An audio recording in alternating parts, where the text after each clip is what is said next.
I see people who have bought in to what is now the conventional, albeit 10 years ago, the alternative way of managing their health. And they're still missing the point. I see 24-year-olds going to saunas and cold plunges 3 times a week, but like talking about their trauma. And I'm like, my guy, like you're going to neck yourself with that fucking little beaded necklace if you don't actually get your ass to work.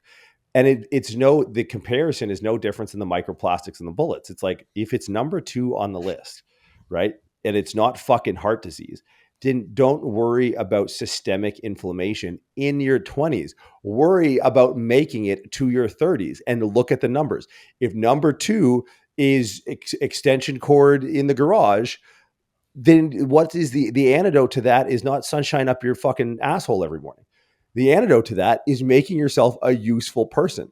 And I can't sensitively have this conversation with any one individual person that I think needs to hear it, because obviously it's a difficult thing to hear. But like, if we're looking at the statistics and we're talking about health for our demographic, which I think is useful, get your fucking ass to fucking work. That is, but it's like, again, if people hear that and they're like, well, like LDL, it's like, my guy, like, sure, yes, but LDL doesn't keep the fucking, the LDL doesn't close the garage door when you start the car, right? Like LDL is not going to be the thing. And I see people suffer, and the antidote is get the fuck out of the cold tub. The antidote to their affliction is get less sleep, because you're up working on something, right? Like, take liberties while you can to offset where the Grim Reaper is hiding behind the corner that you're adjacent to.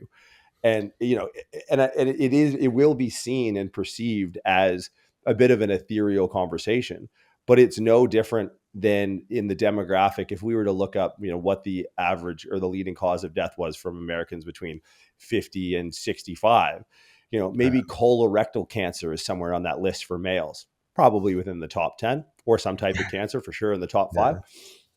And the recommendation for most people, it's like, oh, that's going to kill you. So you get prostate exams, I think, starting at I think it's down now. I think it's actually at 50. And no one bats an eye at that. But it's like, when someone's like going to work with like the briefcase and the noose, and it's like, well, hey, maybe you should screen for that. And like in the intersection of the digital fitness entrepreneurship fucking soup of ideas that we have going on, it's like a lot of lazy motherfuckers that are with 120 over 80 playing Russian roulette with a fucking snub nose revolver every night. And it's just like that is as much a prescription of health as anything. If statistically those are the markers, and it's a tough thing to hear, but it's like, that's the metaphorical hard pill to swallow, because we get so hyper focused on the physiological sides, which there's components to it obviously, but like the antidote to that one is like less sleep. Find something not worth sleeping, or find a rock, push it uphill until you can't, and keep doing it. Right.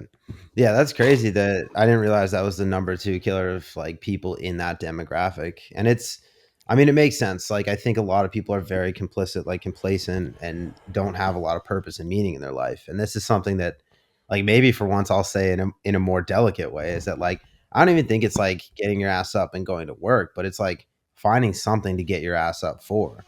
Like, you need to have purpose, you need to have meaning. And like, I'm very grateful that a lot of that for me is like what we do. And like, I do find that in work and like in my career and the people that I get to work with, like that gives me a ton of purpose and a ton of meaning. And that's like, I'm not saying that like I've had the noose around my neck or anything, but that we've been through some fucking hard times. Like, I've been through some hard times, and it's like, if there's something pulling you forward, you have something that you're working for, something that's bigger than you even, then that's going to be the thing that like, that keeps you going. And like, alongside of that, I've been generally healthy most of my life. Like, I haven't ever really been hospitalized outside of like broken bones and shit.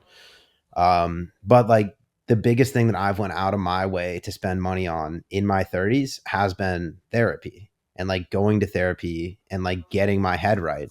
And that's been probably the most beneficial thing for me in terms of like just day to day, like being in a good place mentally.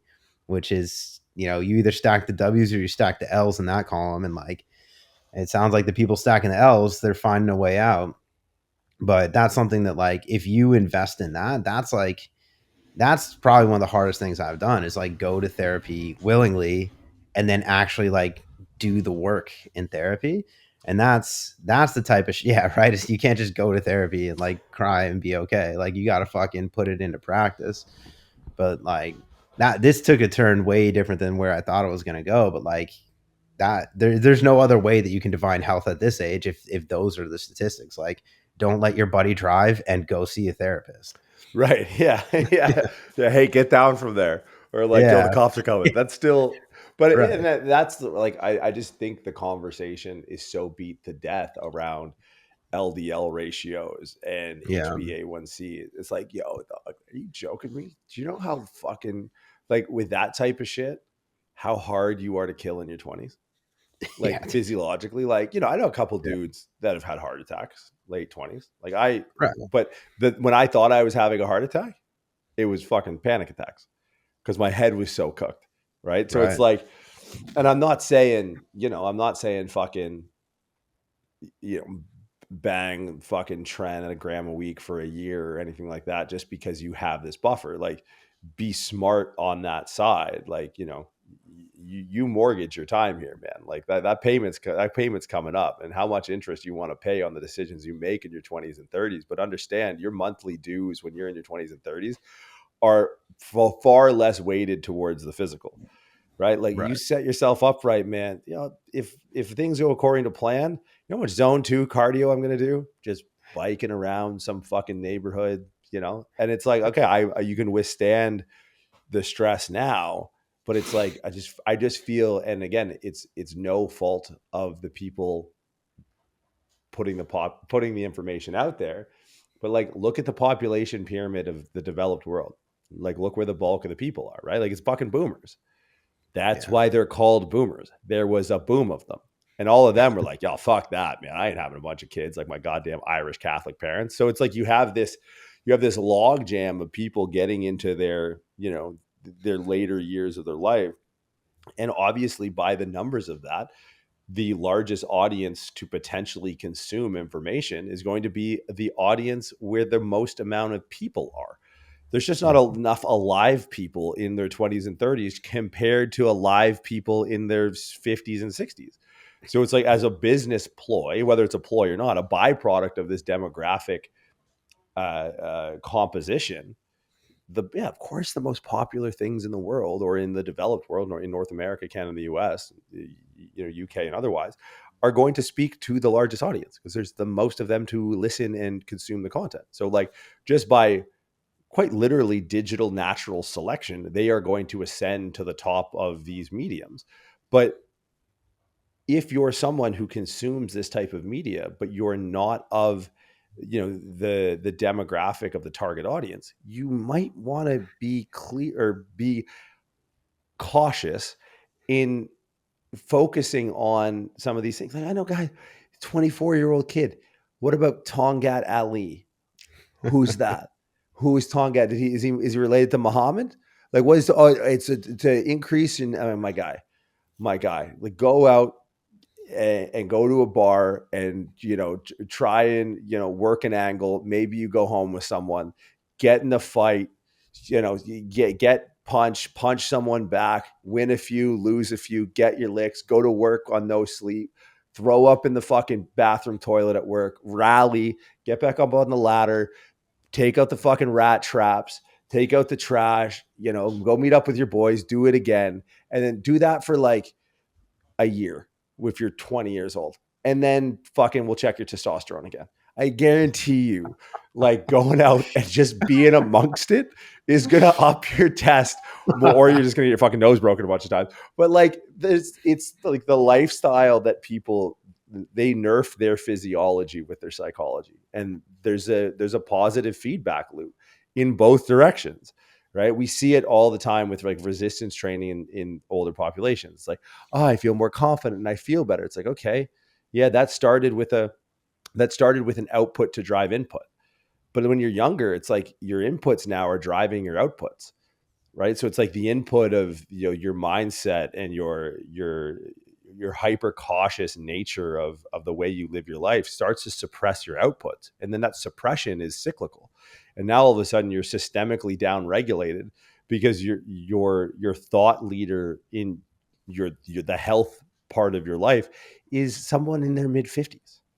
And it's like, yo, don't like you wouldn't run an exercise program for someone. You shouldn't, although people fucking do. Like someone the other day was like, yeah, I'm going to go for a ruck. I'm like, you're going to go for a what? Like, dog, you are 25 years old. You know what I called a ruck? Getting to school. That was Yeah. a ruck for me. And you know what I didn't call it? A ruck. I was like, yeah, I have to go to school. I have a heavy backpack and I walk. Yeah, homie, you want to rock? Join the army. Like, Yeah, how yeah, about that? no, no, yeah. There you go. You want to up your testosterone? Those motherfuckers. We got enough jarheads that listen to this podcast that'll sort out your testosterone real quick. Yeah, And it's for just real. like, but I heard like you're 24 years old. You want to go for a hike with your girl? Call it a hike, right? But Hmm. don't make it up to be something, right? Like fuck, dude. It's just, but therein lies the problem. It's like we are painting the veneer of effort over low effort tasks. It's like there used to be walking to school. Now it's like a thing that you're gonna, you know, go on Strava and then post about the walk you went on. Are you fucking joking me? Like, Oh but God. then it's the same guy that's like, oh man, like, you know, my cortisol is a little high. I should probably cut back on my rucking. Like, dude,